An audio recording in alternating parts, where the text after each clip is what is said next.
Can 2022 slow down? We just changed the calendars. And yet here we are with another celebrity death. Bob Saget passed away yesterday on January 9th, age 65. At the moment, I'm recording this video on January 10th. The cause of death is not known, but according to police, the sheriff's office to be exact, there were no signs of foul play. He was found unresponsive in a hotel room at the Ritz-Carlton in Orlando, Florida. Man, this is, to be completely honest, despite the passing of Mr. Sidney Poitier, and before that, at the tail end of 2021, Miss Betty White, who was, going to celebrate birthday number 100, a week from today. Those deaths really didn't impact me that much. And when I say that, I mean, Betty was 99. Sidney, I believe, if I'm not mistaken, was 94. So these were people who lived full lives. So it is sad that they're gone, but it's difficult to truly feel heartbroken because not only did they live long, prosperous lives, but they impacted so many people, not just on screen, but just for the human beings that they were. Bob Saget, 65, is a pretty decent age, but overall it's like he wasn't in his 90s, and I don't want to undermine it or anything. No, I don't even think undermine is the right word, but I guess you could say prop it up too high, but I think Bob Saget's death impacted me to the extent of Kobe Bryant. And I remember doing a video after he passed, just kind of giving my thoughts on it, where I was never, I'm still not a huge sports fan or anything, so I couldn't tell you his record on the court and whatnot. I couldn't even tell you the kind of person he was, when not playing basketball. Not just because I didn't know him personally, but I never really followed his career, so to speak. But unbeknownst to me, I saw plenty of Kobe without even realizing it.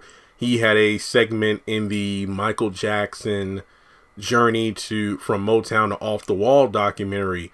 He appeared in Sister Sister as well as many other television shows I grew up watching. So he was actually a part of my life without me realizing it. But the fact that he died so suddenly and out of nowhere, that's what it felt like when I saw that Bob Saget had passed. And even before the both of them, Chadwick Boseman, Black Panther.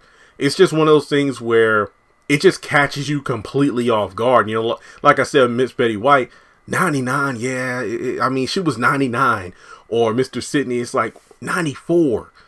Even before them, Cicely Tyson, she was in her 90s, I think. So it's just like there's a difference between somebody who was almost in triple digits versus somebody who, not even 70. And unlike, Sidney or Cicely's careers, which I recall watching them and things growing up, but not as much as Bob Saget watching Full House. And I know everybody, and myself included, think of him as Danny Tanner, but my fondest memories of Bob Saget, America's Funniest Home Videos. This was before AFV, when it wasn't just home videos, it was internet videos and whatnot. That's how I got introduced to Tom Bergeron, if I'm not mistaken, or was it Bergeron? And then he eventually went to host Dancing with the Stars for a long time. But there was just something about Bob Saget where he would come out. Wouldn't he almost do like a Dick Van Dyke thing where he would kind of trip over the couch or something like that just to do it like a running gag? I loved that. I just loved Bob on that show. And it's sad that he just passed the way he did. Now, we have people he worked with from all across television and movies. There were just so many trending topics last night due to Bob's passing, from shows he worked on that I didn't even know he worked on. What's that show? How I Met Your Mother. Apparently he was the voiceover of the older Ted, who was like the narrator, kind of like the Wonder Years, so to speak. And I just feel like it isn't just the work you do, but how you treat people, how you act as a person. And it's so touching because we all think of him for, you know, his acting and whatnot.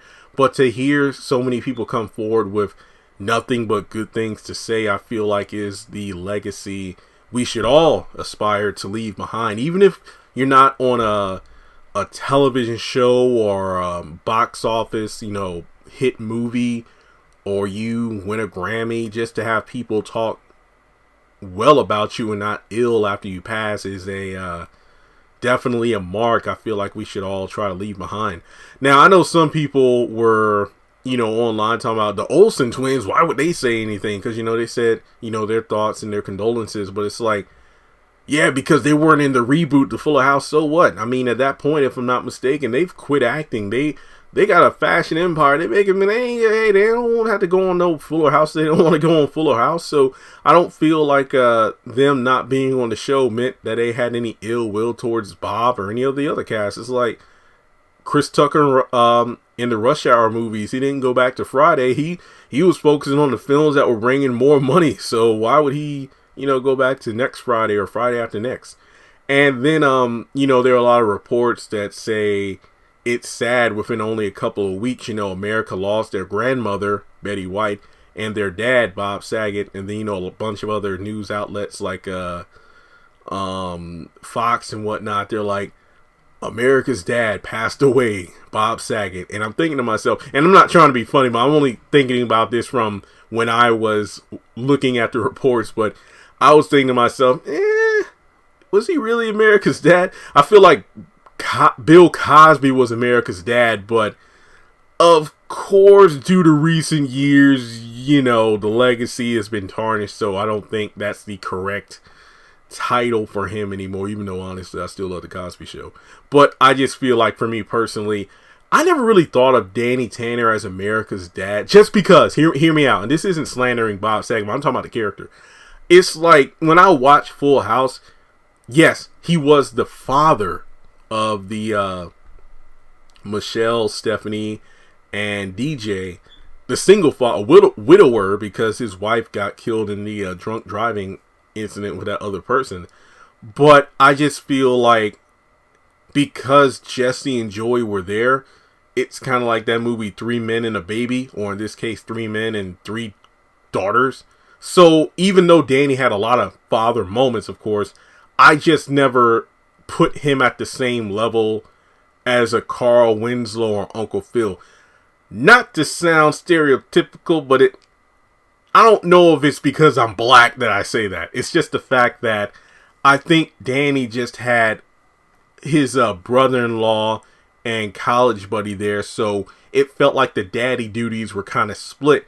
Whereas Uncle Phil, I mean, Will wasn't even his son. He was his nephew, but by the end of the series, he was his son. Carl Winslow, you had Laura, you had Eddie, Steve, who wasn't even his son. You just felt that bond there. But with Full House, it was a, full house. So you had Aunt Becky, Uncle Jesse, Uncle Joey, and, you know, other people kind of helping out with the duties around the house. So that's why, to me personally, I never put Danny Tanner on that pedestal as America's dad. But I will say this about Danny, and it's the fact that I feel like I got my clean freak tendencies from him. I don't know if I'm OCD, I'll do, you know, things to the extent he would, but something tells me Danny Tanner probably has that. Well, you know, if Rona was around during the time of Full House, despite the number of people in the house, the way Danny cleans, I bet won't nobody in the house catch that Rona, because he would have everything, you know, Germ-X'd and Lysol and ready to go. But, yeah, it's crazy. I remember when I first found out about Bob Saget having raunchy stand-up comedy, I'm like, not Danny Tanner. So that kind of blew my mind there. But, you know, it's just amazing. I feel like I'm probably just going to watch some HV clips online later today or this week, just because, you know, just to get some classic Bob moments there. But let me know, what were some of your favorite Bob Saget moments throughout his career and life? And I'm pretty sure, as the week goes on, we're going to see like mini documentaries on television, news outlets talk about it more. And it's just sad to lose people like this. I mean, it's bad enough with the pandemic going on and other craziness in the world. We're losing people, dropping like flies. But to just see people that the public at large knew die out of nowhere like this is really sad. But just condolences to the family, the friends, co-workers from television and other projects. It's just sad times. But thankfully, he has quite the legacy to leave behind from his work. And like I said earlier, just to have so many people come out and just say like he was one of the loveliest people they've ever met or worked with. Just a joy to be around. That's the kind of stuff, I hope people say about me some, well, not to rush it, Lord willing, to have people say that, because it really does. It says a lot. Like, it doesn't matter if you have the best show on television or the highest grossing movie. If people have nothing nice to say about you, then oh well. But hey guys, thanks so much for tuning in. You all are just amazing. Hopefully I won't have to do another video like this anytime soon. And yeah, like I said, just comment some of your favorite Bob Saget moments, projects. For me, like I said, definitely America's Funniest Home Videos with some standout scenes in Full House. Keep in mind that Deborah Stipe, aka Dr. Raston from If Loving You Is Wrong, portrayed Danny's love interest for several episodes of Full House too. So just a little fun fact there. Alright guys, I'll catch you in the next one.